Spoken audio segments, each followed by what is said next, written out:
નમસ્કાર દોસ્તો, હું છું આપનો પ્રિય મિત્ર ચેતન વઘાસિયા અને આજે ફરી પાછો વિડીયોના માધ્યમથી આપની સાથે જોડાયો છું। આજે આપને એક એવી માહિતી મારે આપવી છે કે અત્યારે દરેક સમાજમાં દીકરા દીકરીના લગ્ન પ્રસંગમાં રીત રિવાજો વધી રહ્યા છે અને એમાં જો સૌથી મોટો રીત રિવાજ હોય ને દોસ્તો તો અત્યારે એ છે સોનાનો, કે દીકરીને કે દીકરાને ઘરેણા દાગીના બનાવવાનો। અને અત્યારે તમે ડિસ્પ્લે ઉપર મૂકું છું, ભાવ જોઈ લો। સોનાનો ભાવ આજનો છે 1,32,000 રૂપિયા અને હજી તો આ ભાવ છે ને પ્લસ થવામાં છે, માઇનસ નથી થવાનો, પ્લસ થવાનો છે। લોકો એવું કહે છે કે હજી 1,50,000 સુધી આ ભાવ પહોંચી શકે। એટલે હવે લગ્ન સિઝન શરૂ થશે, ડિસેમ્બર જાન્યુઆરી એ બધા લગ્ન સિઝન કહેવાય કે એમાં લગ્ન બહુ હોય, બધાએ લગ્નની તારીખ લીધી હોય, ધામધૂમથી દીકરા દીકરીના લગ્ન કરવાના એના સપના હોય છે કે મારે આ રીતે લગ્ન કરવા છે, મારે આ રીતે ફાર્મમાં લગ્ન કરવા છે, કે લગ્નમાં આવી રીતે આ ડેકોરેશન કરવું છે, આ કરવું છે, તે કરવું, એવા અલગ અલગ બધાના સપના હોય છે। અને દીકરા દીકરીને લગ્નની તારીખ લેવાય ને ત્યારથી એ લગ્ન પૂરા ન થાય ને ત્યાં સુધી એ પરિવારમાં, એ દીકરા દીકરીને કે એના પરિવારમાં, એના સગાવાલામાં ખુશી હોય છે કે લગ્ન છે, ઘરે પ્રસંગ છે, પણ એ પરિવારમાં એક એવું દોસ્તો પાત્ર હોય છે કે એના ચહેરા ઉપર ખુશી પણ હોય અને દિલમાં એક ટેન્શન હોય, એવી મૂંઝવણ હોય, એનામાં બહારથી ખુશી હોય, અંદરથી ટેન્શન હોય। એ કોણ ખબર? એ દીકરાના પિતા।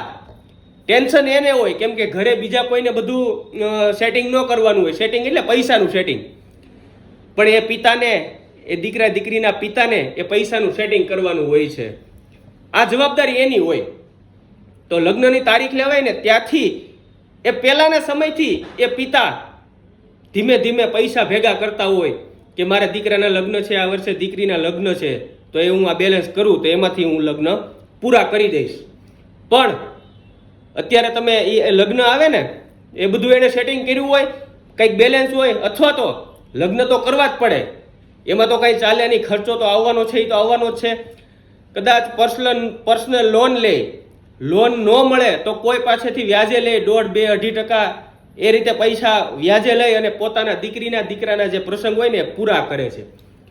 એને જે કાંઈ બેલેન્સ ભેગી કરી હોય 5, 6, 7, 8 લાખ રૂપિયા, અત્યારે આ સમયમાં 10થી 15, 20 લાખ રૂપિયા કોઈ પાસે બેલેન્સ કોઈ સમાજમાં અત્યારે ન હોય, મધ્યમ પરિવારના દીકરા દીકરીના પિતા પાસે। તો એ મહેમાનોનું જમણવાર કરે, દીકરા દીકરીના લગ્નનો કરિયાવરનો જે કંઈ ખર્ચો થાય એ કરે, એટલે 4 થી 5 લાખ રૂપિયા એમાં વ્યા જાય।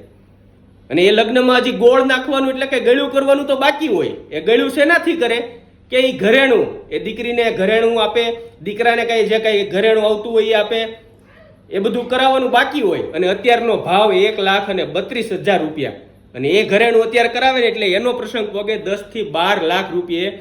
સામાન્ય પ્રસંગ, ખાલી નહીં એવો પ્રસંગ કરે ને, ઘરેણા કરે તોય, એટલે 10 થી 12 લાખ રૂપિયાનો એનો પ્રસંગ થાય। તો એ દીકરીના પિતાને એ ટેન્શન હોય કે આટલા બધા પૈસાનું સેટિંગ કઈ રીતે કરીશ, અને કદાચ સેટિંગ થઈ જાય તો લગ્ન પછી એ પૈસા તો જેના લીધા હોય એને તો આપણે દેવા જ પડે। તો એ પિતાને ટેન્શન હોય, લગ્ન ધામધૂમથી પૂરા કરી દે, અંદર દિલમાં જેનું દર્દ હોય એ દેખાવા ન દે, પણ લગ્ન પછી 6-7 મહિના, વર્ષ દિવસ જાય ને એટલે કોઈ પાસે ઉછીના વ્યાજે લીધા હોય ને એ લોકો ફોન કરે છે, ભાઈ પૈસાનું સેટિંગ કરી દેજો ને। ત્યારે એ પિતાને ટેન્શન આવી જાય કે હવે આ પૈસા હું કઈ રીતે પૂરા કરીશ। એટલે આવું ટેન્શન બધા પરિવારના દીકરા દીકરીને હોય છે। અત્યારે સમાજમાં તમે જોયું, આર્થિક પરિસ્થિતિ સદ્ધર કોઈ પરિવારની અત્યારે, અમુક પરિવાર બાદ કરતા બધા પરિવારની પરિસ્થિતિ અત્યારે સરખી નથી હોતી। એટલે એ પિતા ટેન્શનમાં હોય છે કે કઈ રીતે મારે આ પૈસા ભરવા, આવું બધું ટેન્શન હોય છે। એટલે દરેક સમાજના દીકરા દીકરીને હું વિનંતી કરું છું, 2 હાથ જોડીને, અમે દીકરીઓનો કામ કરીએ છીએ, દીકરીઓને અમે પરણાવીએ છીએ, એટલે અમને ખબર છે કે પિતા દીકરીના એ પિતા, દીકરાના એ પિતા કઈ રીતે એના એ લગ્ન પૂરા કરે છે। દોસ્તો, આ એક સમજવા જેવી વાત છે। તો એ દરેક સમાજના દીકરા દીકરીઓને હું વિનંતી કરું છું, એક નાના ભાઈ તરીકે મારી એક સલાહ આપું છું કે લગ્નમાં તમે ઘરેણાનો ખર્ચો ઓછો કરો, જેથી કરી અને તમારા પિતાને, તમારા પરિવારને એ આર્થિક બોજમાંથી મુક્ત થાય અને એ બોજ હળવો રહે, જેથી કરી સમાજમાં અત્યારે તો સમાજના રીત રિવાજ પ્રમાણે સમાજમાં સારું દેખાવા માટે એ બધું કરવું જ પડે, પણ થોડુંક ઓછું કરો એવી હું આપ સૌને હું વિનંતી કરું છું.